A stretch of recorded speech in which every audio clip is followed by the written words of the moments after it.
What is good, y'all? It is Sal, and in this video I'm going to walk you step by step on how to effectively slip punches in Undisputed.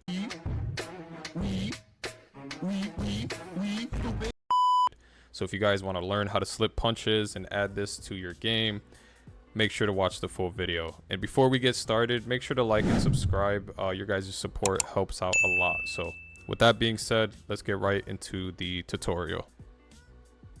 First things first, how do you slip in Undisputed? You're going to achieve a slip by pressing down on your left analog stick in the direction you want to slip in. I added the controller overlay so you guys can see exactly what I'm doing.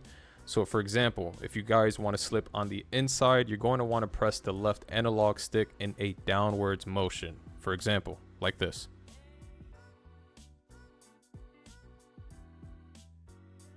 And let's say you want to slip on the outside. It's going to be the same concept, press down on the left joystick, but this time in a upwards direction. So that will look something like this.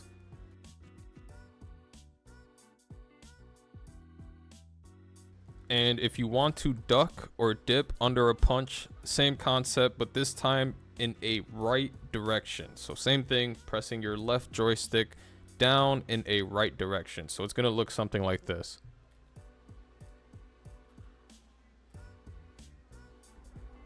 So now that we understand how to do these 3 slip movements, we can get into the most important tips for executing as effective as possible. So that will be distant management. I know distant management is something that people neglect very often. So if you can really get distance management down, you will be able to slip a lot more effective. My tip is what I like to do when I'm in front of my opponent. I like to throw a backwards jab to kind of measure my distance, whether it lands on the nose or whether it lands on the glove. That's how I know whether I'm at a good distance. So once I kind of feel out where I'm at, I can kind of, I guess you can say, guess what my opponent's going to throw. So depending on what my opponent has been throwing the past couple rounds, I'll assume a jab or a straight right. So let's say in this scenario, my opponent has been throwing a jab all fight constantly. So the best tip for me when you are slipping is to slip on the inside. When you slip on the outside, you're going to get caught a lot.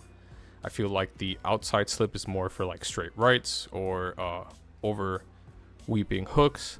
But for jabs specifically, I like to slip on the inside. So I'm not going to be doing it a lot. I'm going to be strategically picking when I'm going to do it because a lot of people can say the same thing. This current state of the game really doesn't reward slipping. So you don't want to overdo slipping. You want to do it casually here and there, mostly to set up counters. In this scenario, right, he's going to continue to throw jabs and I'm going to continue to slip on the inside.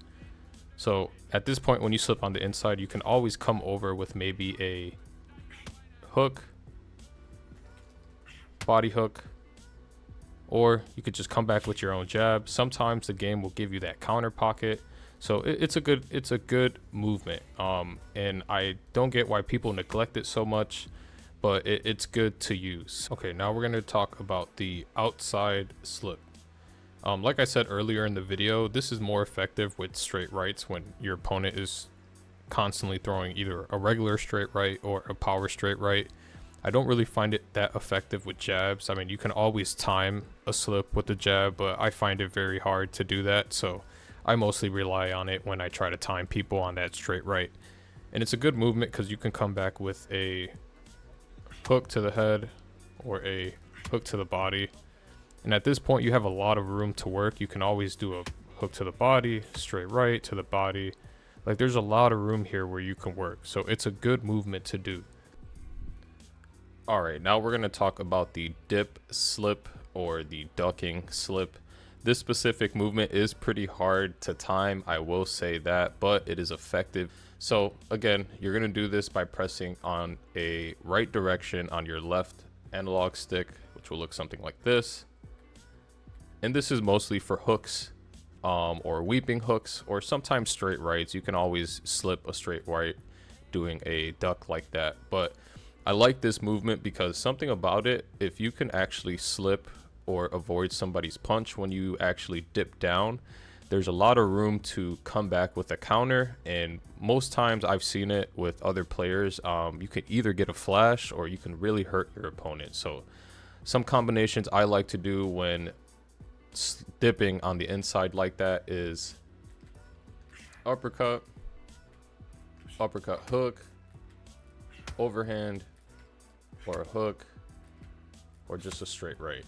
Most of the time these combinations are really effective, especially if you actually slip it.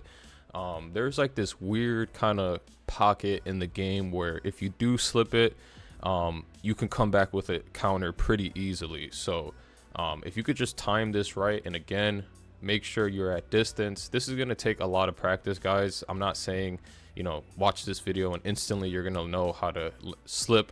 I'm just giving you guys the tools so you guys can get in the lab and play with the AI and actually get that timing down, because timing is going to be the most important thing when it comes down to slipping.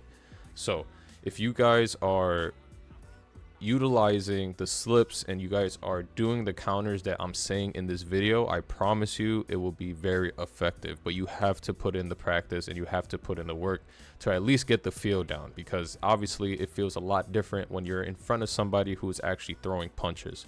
So get in the lab, practice with the CPU, practice with the homies. But that will conclude the video for today. If you made it towards the end, I really hope this video was helpful. I know it wasn't that long. My main tips will be to practice with friends, practice with the CPU, get that distant management down, and learn how to time people. But until next time, y'all, you guys take care.